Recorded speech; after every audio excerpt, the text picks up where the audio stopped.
Welcome to EduTube. In this video, we will be covering definitions of probability. If you've watched the previous videos on lecture 1729, you know we're preparing for the final term exam for MATH001. Today's lecture is crucial, so stay with me to make sure you understand everything clearly. 1. What is probability? Probability is the measure of the likelihood that an event will occur. It's a number between 0 and 1, where 0 means the event will not happen. 2. 1 means the event will definitely happen. 2. Types of probability definitions. A. Subjective approach to probability. The subjective approach is based on personal judgment or opinion. In this case, the probability is assigned based on what someone believes, without using mathematical evidence.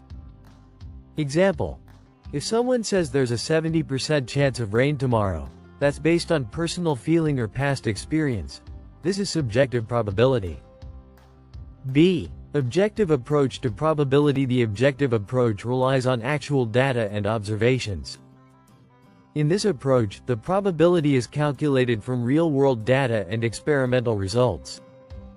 Example: after flipping a coin 100 times and landing heads 45 times, the objective probability of getting heads would be P heads equals 45 100s equals 0.45 C. Classical definition of probability. The classical definition assumes all outcomes are equally likely.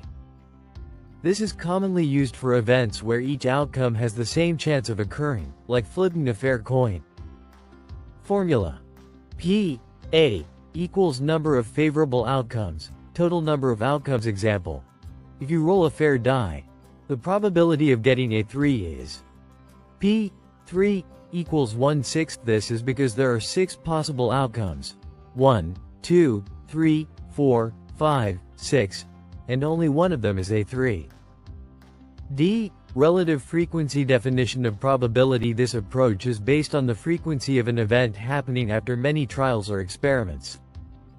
The probability is calculated as the ratio of the number of times an event occurs to the total number of trials. Formula: P A equals number of times event occurs, total number of trials. Example: if you roll a die 100 times and get a 3 18 times, the probability of getting a 3 is P 3 equals 18 100s equals 0.18. 3. Key concepts to review before diving deeper. Let's quickly revise some important concepts that help in understanding probability. A.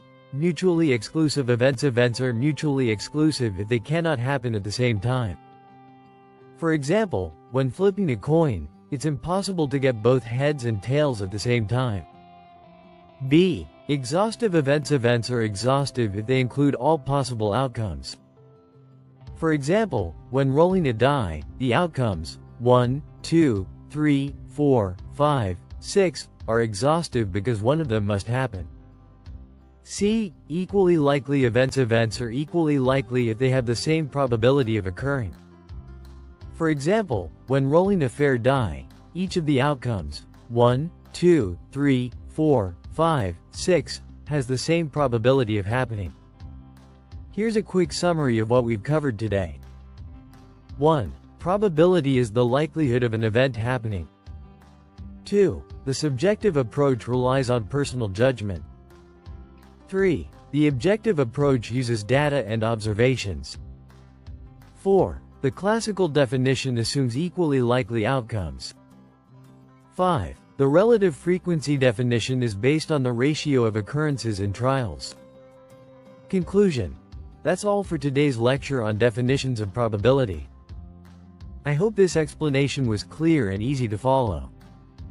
In our next video, we'll move on to lecture 31. Don't forget to check out the previous videos if you haven't already. Good luck with your studies, and stay tuned for more exam preparation videos.